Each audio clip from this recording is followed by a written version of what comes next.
ఇది ఒక మంచి ఆయింట్మెంట్. ఇది ఇది చాలా మంచి చిన్నపిల్లలకి చిన్న చిన్న కురుపులు వచ్చిన, లేదంటే కనుక సన్ బర్న్స్ వచ్చిన, లేదు ఇంకా కూడా ఏంటంటే పేత టైంలోను ఎండాకాలంలో పేలిపోతుంది ఒళ్ళంతా చిన్నపిల్లలకి, పేతకి, వీటన్నిటికీ కూడా ఏంటంటే చాలా మంచిది. దీన్ని ఇంట్లో చాలా సులువుగా తయారు చేసుకోవచ్చు. ఎలా తయారు చేసుకుంటారు అంటే, ఇలాంటి ఒక గంధపు సాన, ఒక గంధపు చెక్క ఉంటే సరిపోతుంది మనకి. ఈ గంధపు చెక్కని అరగదీయాలి. దీన్ని ఫస్ట్ పక్కన పెట్టుకుందాం, మీకు చేసే విధానం చెప్తాను నేను. గంధపు సాన మీద ఇలా 2 నీళ్ళ చుక్కలు పోయండి. దీన్ని బాగా ఇలా ఇలా ఇలా ఇలా ఇలా అరగదీస్తే గంధం వస్తుంది. ఇది చాలా మంచి గంధం, దేవుడికి పెట్టుకునే గంధం అన్నమాట ఇది, ఈ అరగదీసేది. ఈ అరగదీసిన తర్వాత ఇందులో ఏం చేస్తారంటే,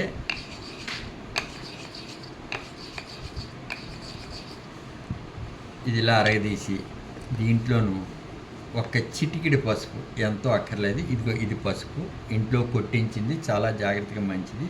పసుపు వేయండి. పసుపు కూడా వేసి శుభ్రంగా దీన్ని అరగదీసేయండి. మళ్ళీ ఇంకొక రౌండ్ తిప్పితే అరిగిపోతుంది. శుభ్రంగా అరిగిపోయి బాగా కలిసిపోయి మెత్తగా అయిపోతుంది అన్నమాట. మీరు మిల్లులో పట్టించిన దానికన్నా ఇంట్లో వచ్చినారో రుబ్బేస్తే పప్పు ఎలా అయిపోతుందో అలా అయిపోతుంది. ఇది అయి నెక్స్ట్ ఏంటంటే, అలా నీళ్ళు పోస్తుండండి మధ్య మధ్యలో, లేదంటే గట్టిగా చెక్కబడిపోతే కనుక అంతా మిగిలింది కలవదు. ఇంకెవరికైనా దురద గట్రా ఏదైనా ఉండి ఇలాంటివి ఏమైనా ఉంటే కనుక, దురద కానీ వైరల్ ప్రాబ్లం అనుకునేలా ఉంటే వెంటనే ఏం చేస్తారంటే, దానికి మన ఇంట్లో ఉండే దేవుడికి వెలిగించే హారతి కర్పూరం బిళ్ళలు ఉంటాయి కదండి, హారతి కర్పూరం అన్నమాట ఇదంతా. చూసారా, ఇది హారతి కర్పూరం. ఈ హారతి కర్పూరాన్ని బిళ్ళల్లో కొంచెం తీసుకోండి, ఎక్కువ వద్దు. ఎక్కువ తీసుకుంటే మండుతుంది పిల్లలకి, వాళ్ళు ఏడుస్తారు. కనుక ఏంటంటే వాళ్ళు ఏడవకుండా చిన్నదిగో ఈ మాత్రం తీసుకొని దీన్ని ఇలా వేయండి. దీని మీద వేసి దాన్ని కూడా కలిపి అరగదీయండి. మంచి కమ్మటి వాసన వస్తుంది, చాలా బాగుంటుంది వాసన కూడా. దీనివల్ల ఏంటంటే దోమ చీమ కూడా పిల్లల్ని దగ్గర చేరనివ్వ. ఈ వాసన ఎంతసేపు ఉంటే అంతసేపు దోమ చీమ కూడా పిల్లల్ని కొట్టవు.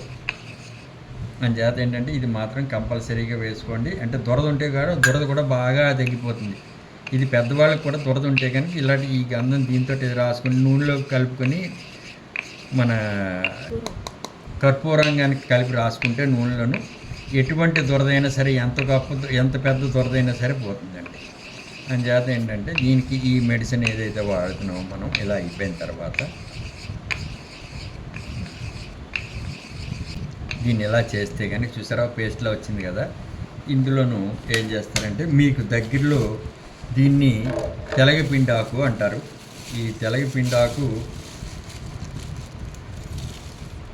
పొడుగ్గా పువ్వులతో సైతం మనకి ఏంటంటే ఇలా ఉంటుంది అన్నమాట. చిన్న చామంతాకులా ఉంటుంది, చాలా చోట్ల దొరుకుతుంది.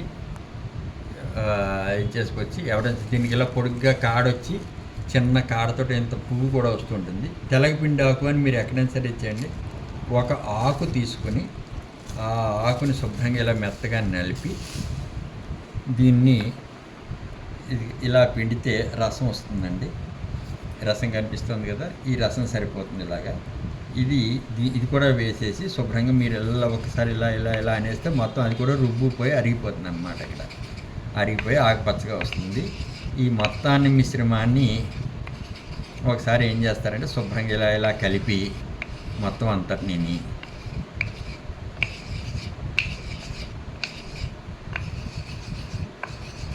బాగా ఇలా అరగదీసారనుకోండి. అరగదీసేస్తే ఇదంతా కలిసి వస్తుంది అన్నమాట. మీకు వచ్చినప్పుడు ఈ పాతది కొత్తది అన్నీ కలిపేస్తున్నాను నేను ఇందులోనే. ఇది తీసి ఏం చేస్తారంటే దీన్ని జాగ్రత్తగా ఓ చిన్న డబ్బాలోనో దేంట్లోనో వేసుకోండి. తడి చేసి మళ్ళీ జాగ్రత్తగా ఈ మిశ్రమాన్ని ఎప్పుడు పడితే అప్పుడు పిల్లలకి ఎలా కావాలంటే అలా పెట్టచ్చు. దీనివల్ల హానికరమైనటువంటి కెమికల్స్ ఏమీ లేని కారణంగా ఇది గవ్వుకొని పిల్లల నోట్లో పెట్టుకున్నా ఎటువంటి ఇబ్బంది ఉండదు. మహా అయితే కనుక వాళ్ళకి అది నచ్చకపోవడం వల్ల వచ్చే వాంతి ఏమైనా అయితే అవ్వచ్చేమో తప్ప ఏంటంటే సైడ్ రియాక్షన్స్ ఏమి ఉండవు. కనుక దీన్ని జాగ్రత్తగా ఇలా తయారు చేసుకొని పెట్టుకోండి. ఎండాకాలంలో పిల్లలకి చాలా బాగా మంచి మందు అండి ఇది. ఎందుకంటే గంధం వల్ల మీకు ఎటువంటి ఇది వచ్చినా గంధం వల్ల మీకు ఒంటి మీద పేత అది పేలుతుంది కదండి, ఆ పేలుతున్న పేత అంతా కూడా తగ్గిపోతుంది. గంధం చలవ చేస్తుంది. అలాగే పసుపు అనేది యాంటీబయాటిక్ మీకు తెలుసున్నదే. అదేవిధంగా ఈ చెప్పాను కదా తెలగపిండాకని, ఈ తెలగపిండాకు కూడా చాలా బాగా మన దీని మీద పనిచేస్తుందండి. మందులు ఏదైనా సరే చిన్న చిన్న దెబ్బలు అవి ఇవి తగ్గడానికి దానికి అన్నిటి కూడా ఇది పనిచేస్తుంది. అలాగే దురద లేకుండా మనకి ఈ కర్పూరం ఉపయోగపడుతుంది. అంచేత ఏంటంటే ఈ 4 ఐటమ్స్ వేసి కనుక మీరు కనుక ఇంట్లోనే తయారు చేసుకోగలిగితే ఇంతకు మించిన గొప్ప మందు మనకి ఏంటంటే ఆర్గానిక్ మెడిసిన్ ఇది.